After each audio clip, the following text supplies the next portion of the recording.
My understanding is I have to be a contingency thinker and presenter. You have to make room in your presentation in the now for the variables of the future. You don't know how the future is going to rain in, storm in on your plan now for an anticipated future. That's why you work toward a future, but you realize it's an outline. You realize you're going to have to fill in the outline as you go, as you make new and new discoveries, new encounter and confrontation with yourself. You find out more and more about your vulnerabilities, your limitations, by your actions, by your behavior, by trying it out there, testing it out. You can't replace experience. The more experience you have, the better off you're going to be. And I mean experience of the worst adverse kind. And you cannot underestimate learning these lessons in the most adverse, uncomfortable, noisy, distracting, embarrassing, insulting environment there is to learn it in. The reason is to get blooded. The reason is you will not be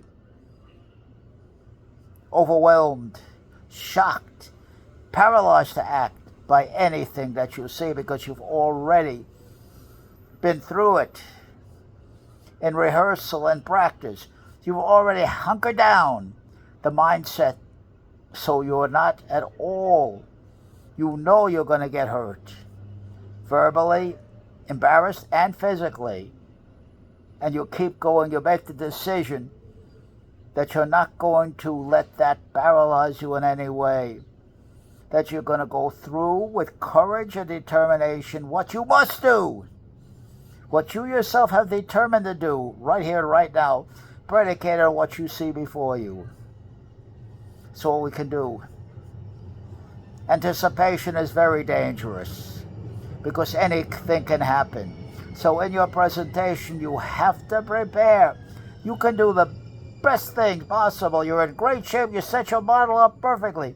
And then fate comes in and sends you a shot that you weren't expecting. Like Trump, the Iwo Jima moment that takes everything in an entirely different direction. Not anticipated, but it happened. Now you have to refocus. Modify the model, reconstruct, and keep marching forward. You got knocked down hard. Get up and, like Rocky Marciano, keep on punching. That has to become a part of your DNA and who you are. Most of us are not born with that instinct. The lucky ones are, but you can train for it. The good news, I'm telling you can train for it. If I can do it, and you're looking at the Schmendrick of the week. That means the fool of the week. The Mameluke of the week. That's the asshole of the week. The jerk of the week. And all of that is me. I genuflected. I hero worshipped. I look for my guru. And I look for my dictator. In the myriad forms that dictator takes. Don't be caught up in definitions. They limit your critical thinking. When I say sexual impulse, I mean it in the way Dr. Freud meant it. All-encompassing. Don't cheap shot it.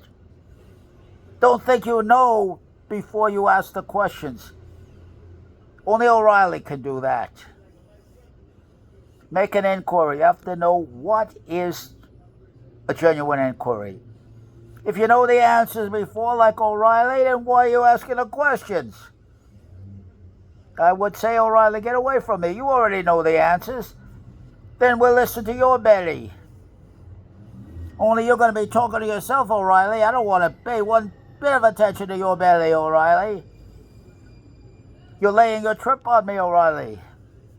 Lay your trip on yourself, O'Reilly. As by now you know how much I hate it when a man takes attitude with me, when he's pompous and arrogant, and he's going to give me a sermon. Nobody gives me a sermon. Nobody gives me the answer before the inquiry has begun, before he provides me with evidence and argument. He's not going to throw an already made conclusion without showing me the process that he came to the conclusion with, without showing me the facts, without letting me push on him and question him. I call such a man a big old blowhard. You're not worth listening to. He convicts himself of being an idiot. And such a man, in my opinion, is Bill O'Reilly. And then the others are lesser examples of the outrage, which is Bill O'Reilly. Because the other idiots, Ben Shapiro, Laura Ingraham, Jesse Waters, these are lightweight thinkers. Lightweight thinkers, trivial. But O'Reilly's supposed to be the big man. O'Reilly's supposed to be completely unbiased and neutral in his account. No spin here. I have the best facts. You're getting the best of the best. And I'm giving it to you in the 15 minutes it takes me. And in 15 minutes, you're going to know all you need to know. There'll be no more questions. I would tell him, O'Reilly, talk to yourself. Talk to yourself, O'Reilly. You're finished already. I stopped listening to you a long time ago, O'Reilly.